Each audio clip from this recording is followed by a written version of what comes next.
जोंना नैबे फंबाया इन्डिया आइडलनि थाखाय एसे फैसानि गोनांथि जादों अन्नानै बिथांखौ सापर्ट खालाम बयबो बेना जाहैबाय बिमा बिफाबो गैया नामानो अबेनिमोनलाय नोङो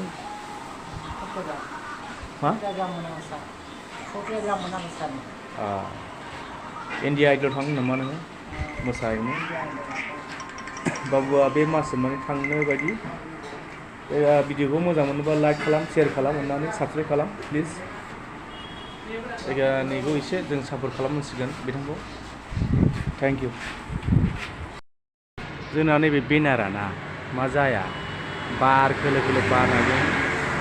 गोलैसैमोन आरो दा दहाय गोदान बानायफिनबाय माने बेखौनो दोना होफिनबाय आरो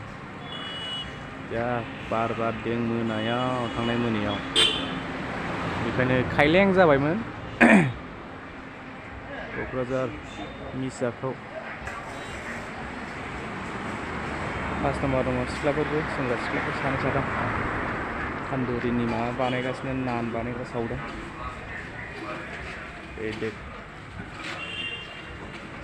भिडिअखौ एसे अन्नानै साबस्क्राइब खालामदो लाइक खालामदो शेयार खालामदो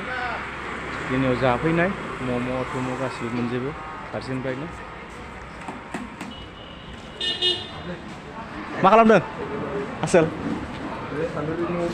तान्दुरिनि अर सुखांदों औ बिराद मोजां वानसाप बुं औ दे आलु परोटा क'क्राझारावनो बेबायदि जेरावबो मोनजानाय नङा आलु परोटा 30 थाखानि बेसेबांबा गिदिर नायफै क'क्राझार जाखाव रेस्टुरेन्ट बेबायदि आलु परोटा जेरावबो मोनजाया क'क्राझाराव हाजारखि नागिरबाबो 30 थाखानि एफा गिदिर आयौ नै बेनो बानायो जोंना बे जाबाय नेपालनि बरिया बानायखायो बिथाङा सिक्किमनिनो बिथाङा नै आलुनि मस्ला अ माय गड गामोननि माबा हाखाबाय लाब्रा माबा माबि आलु भाजा थुजा सोब रेडि खालामखानोसै जोंना वेटारफोर हाय बुंदो जाफैनो थिनब्रा जाफैनो माने जाखाव हटेला जाखाव फैदो औ जाखाव फैदो हाब नोंहालाय मा बुङो औ जाफै पुरा बरिया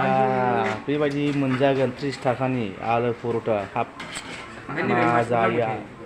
जोंना रुटियाबो मात्र 10 थाखाल' ओमफ्राय पुरिया जाहैबाय मात्र 15 थाखा बिराद गोथाव बानायखायो सयथिबो जोंनि जाखावनो फैदो हाब बरिया बेबायदि एवखाय मोनजागोन आलु परोटा एफा गिदिर गाबोननि दिनानो लाब्रा जोंना वेटारफ्रा बरिया हिंसाम बरिया हिंसाम दे बै लाब्राखौ होदो बैखौ औ होदो आलु परोटा बेबायदि क'क्राझाराव मोनजागोन अनलि मोनजागोन जाखाव रेस्टुरेन्ट क'क्राझाराव बे मोनसेल' रेस्टुरेन्टाव मोनजागोन जाखाव रेस्टुरेन्ट हटेल नङा सरि रेस्टुरेन्ट मात्र 30 थाखा ओंखाम जायालासे आरामसे जानो हागोन उदैया बुंलायखायो उदै बुंलायना आग्लायोसो